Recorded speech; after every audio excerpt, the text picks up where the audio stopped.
Hello everyone. Welcome back to IAS Cafe. My name is Priyanka. Let us begin with today's decoding session of the Hindu 23rd of November 2023. हमारा आज का जो discussion है उसमें हम चार topics के बारे में बात करेंगे. पहला है about Haryana employment reservation law. दूसरा है about reporting the animal cruelty makes the children safer. Third is about the PMLA, that is the Prevention of Money Laundering Act. और फिर लास्ट में हम एक एडिटोरियल पढ़ेंगे जिसका टाइटल है listen to the people not to the numbers. तो इससे पहले कि हम हमारा डिस्कशन स्टार्ट करें, ये हमारा चैनल है IAS कैफे. इस चैनल पे आपको डेली करंट अफेयर्स की वीडियोस मिलेंगे, प्लस स्टैटिक के अंदर इकोनॉमिक्स और ज्योग्राफी की जो वीडियोस है वो भी साथ ही साथ अपलोड हो रहे हैं. तो अगर आपको हमारे वीडियोस अच्छे लग रहे हैं, हमारा इनिशिएटिव अच्छा लग रहा है, तो प्लीज आप हमें सपोर्ट कर सकते हैं सब्सक्राइब करके और हमारी वीडियोस को लाइक एंड शेयर करके. So let us begin with our first topic. It is about the Haryana's employment reservation law. तो आज जो अपना ओपिनियन बेस्ड एडिटोरियल सेक्शन आता है उसमें ये आया है. इसमें आपके पास क्या क्या डिस्कस हुआ है कि रिजर्वेशन जो लॉ है वो क्या है, किस तरह से इस लॉ को कोर्ट के अंदर चैलेंज किया गया था, और स्टेट गवर्नमेंट का यहाँ पे जस्टिफिकेशन जो है वो क्या दिया गया. क्या ये ठीक वैसा ही लॉ है क्लास में? Why did the High Court rule it as unconstitutional? तो इस पूरी एडिटोरियल में ये सारी चीजें हम आज पढ़ने वाले हैं. सबसे पहली बात, पंजाब और हरियाणा का जो हाई कोर्ट है, जो कि कॉमन हाई कोर्ट है, उन्होंने 17 नवंबर को एक लॉ को क्वैश कर दिया.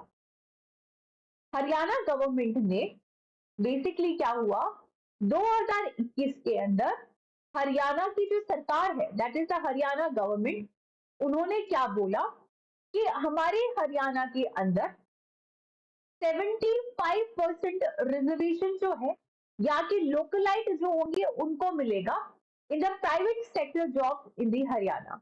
I repeat, the law said in the Haryana कोई भी प्राइवेट जॉब जहां पे वो सैलरी 30,000 दे रहे हैं या उससे कम दे, 5% रिजर्वेशन वहां के लोकलाइट्स को मिलेगा. तो ये जो लॉ है उसको पंजाब और हरियाणा कोर्ट ने क्वैश कर दिया, खत्म कर दिया. इस ग्राउंड पे हाई कोर्ट ने बोला कि ये एक अनकॉन्स्टिट्यूशनल है और फंडामेंटल राइट्स को वायलेट करता है. ठीक है, तो ये रिजर्वेशन जो है वो बोलता क्या था, what this law was actually saying, ये लॉ वही बोला जा रहा है कि 2020 में हरियाणा असेंबली ने एक Haryana state employment of local candidates bill pass किया, जिसके अंदर इनिशियली कंडीशन 50,000 की रखी गई थी, बट बाद में इस कंडीशन को 30,000 रुपए की कर दी गई थी कि कोई भी प्राइवेट नौकरी जिसमें 30,000 तक की सैलरी दी जाती है, वहां पे हरियाणा की जो लोकलाइट होंगे उनको 75% रिजर्वेशन यहाँ पे दिया जाएगा. हो गया. लेकिन पिछले साल का जो जनवरी था उसमें ये इफेक्ट में आया.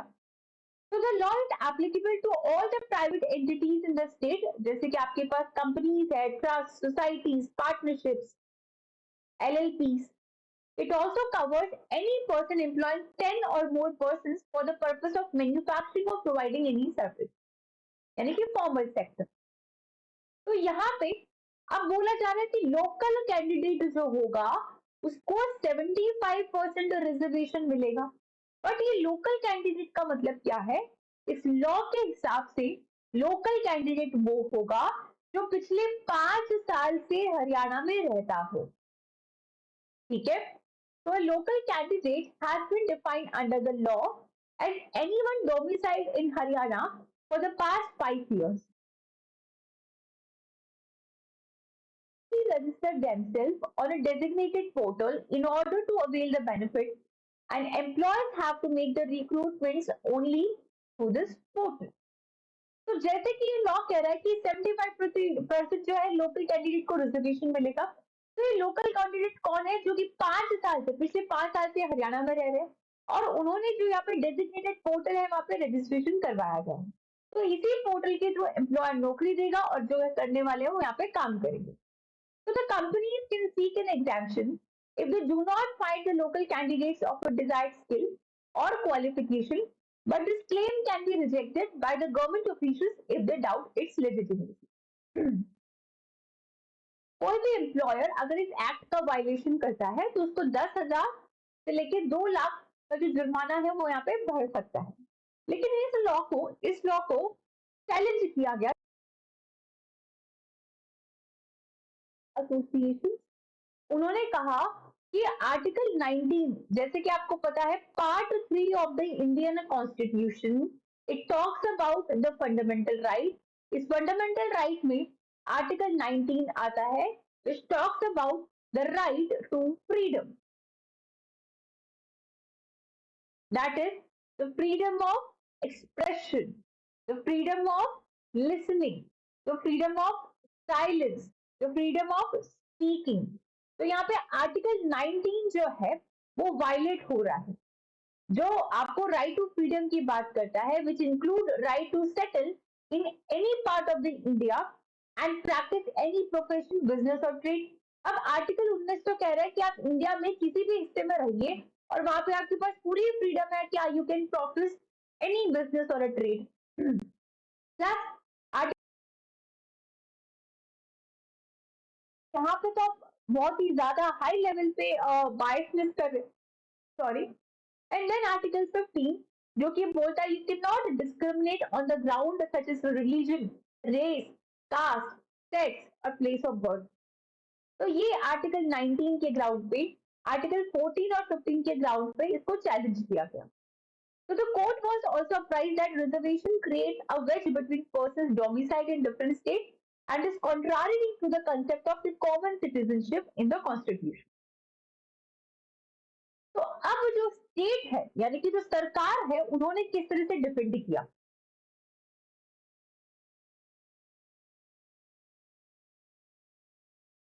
सरकार कहती है कि ये लॉ हमने इस उद्देश्य से, इस ऑब्जेक्टिव से बनाया था that it provides the protect the right to livelihood of the people domiciled in the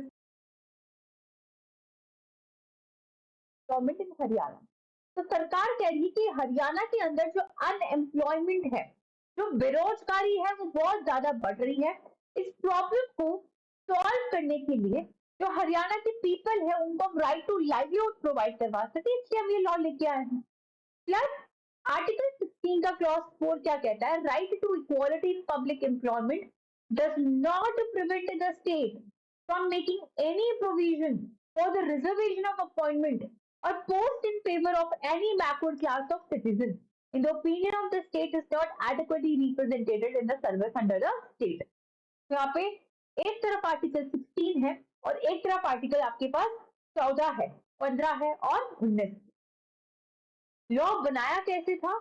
obviously in the legislative assemblies by passing it. तो इस पूरे केस पे क्या सुप्रीम कोर्ट ने इंटरवेयर किया? An interim order saying the law following which a division bench of Supreme Court set it aside on the ground that for sufficient reason it holds। तो basically supreme court ने भी यहाँ पे बात करी, तो हाई कोर्ट ने इसको क्वैश क्यों किया? सबसे पहले हाई कोर्ट ने कहा कि ये अनकॉन्स्टिट्यूशनल है। Why?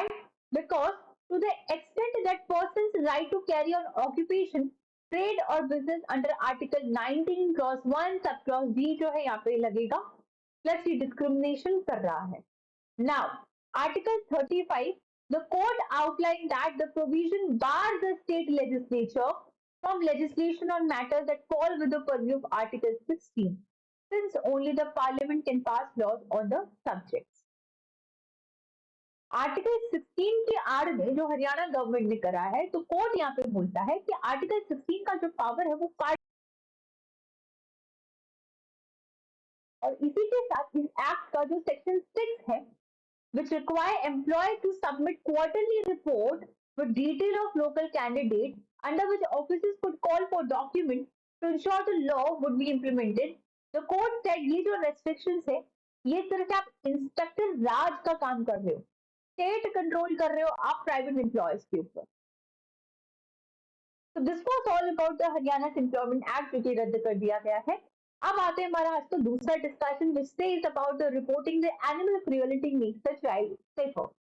तो ये बहुत ही इंटरेस्टिंग आर्टिकल है।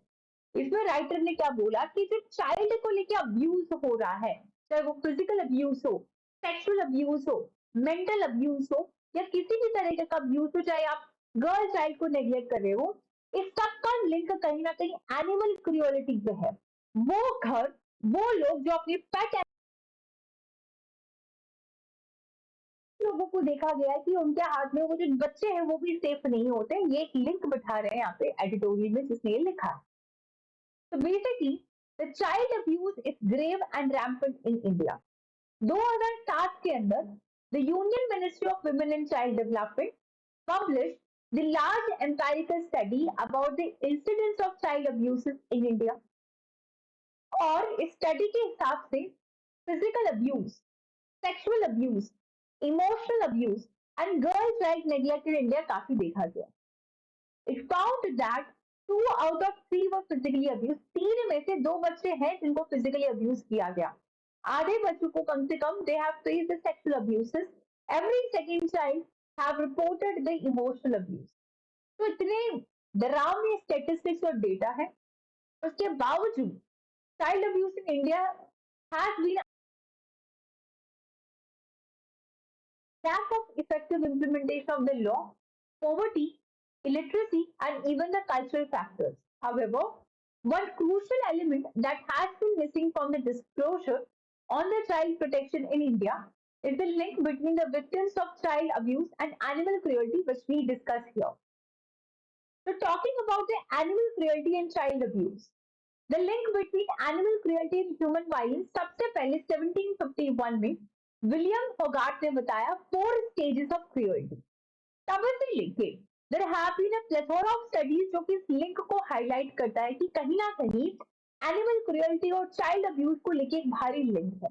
1980 के अंदर the pilot study conducted in England found the evidence that suggested that children are at risk of abuse or neglect in the household that abuse their family pet.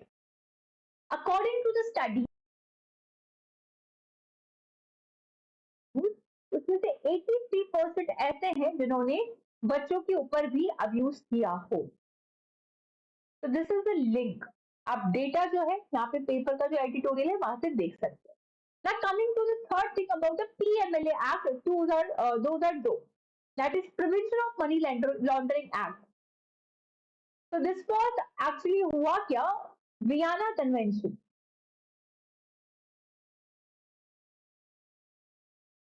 तो combat the money laundering को combat करने के लिए इसको लेके आया। तो United Nation convention against the illicit traffic in narcotic drug and psychotropic substances 1988, Basel settlement of the principles 1989, 40 recommendations of Financial Action Task Force 1990, political declarations and the global program action adapted by the UNGA 1990। लेकिन ये के बारे में है। तो basically criminal law है, crime के साथ डील करता है। मनी लॉन्ड्रिंग जो है, ब्लैक मनी लॉन्ड्रिंग जो है उसको प्रिवेंट करने के लिए, मनी ब्लैक प्रॉपर्टी जैसी मनी लॉन्ड्रिंग के द्वारा आई गई प्रॉपर्टी को कॉन्फिस्केट करने के लिए क्रिमिनल लॉ है जो कि लाया गया है। इसका ऑब्जेक्टिव क्या है? लीगल फ्रेमवर्क बनाना for the prevention of the money laundering and terrorist finance. Now listen to the people not the numbers. अब एक दूसरा एक एडिटोरियल आया है, पीएमएलए के बारे में उतना ही था। इंडिया में जॉबलेस ग्रोथ के बारे में यहाँ पे हाईलाइट किया गया है। मतलब इंडिया के अंदर ग्रोथ हो रही है, GDP that is the gross domestic product is increasing, लेकिन जो इंडिविजुअल्स है उनको जॉब नहीं मिल रही है, उनकी इन टोटल जीडीपी तो बढ़ रही है, कंट्री का ग्रोथ है वो हो रहा है, बट इंडिविजुअली पर्सन की इनकम नहीं बढ़ रही है, ना उनको नौकरी मिल रही है। तो the Indian economy has income problem, not a growth problem. Incomes are not growing sufficiently or sustainably for a very large number of people, even though the overall GDP growth is good. Lekin, there is increasing pressure for the reservation of jobs for all the economically weaker sections, regardless of caste or religion. Economies on both the sides for the government and those against it are debating whether the economy is creating enough jobs and are questioning the veracity of the government's data. So those against the government also want to show that the problem of growth with insufficient jobs has been created by the policies of the present government and not the previous one. US economy की बात करते हैं तो it is यहाँ पे growth बढ़िया है, employment का जो नंबर है वो भी बढ़ रहा है, but the poll shows that a large majority of US citizens are dissatisfied with the state of the economy. तो यूएस की कंडीशन क्या है कि भाई वहां पे ग्रोथ भी हो रहा है, नौकरी भी मिल रही है, लेकिन वहां पे सिटीजन अपनी इकोनॉमी से खुश नहीं है. ये एक मेजर इशू है प्रेसिडेंशियल इलेक्शन से पहले, right? Jobs that are not good.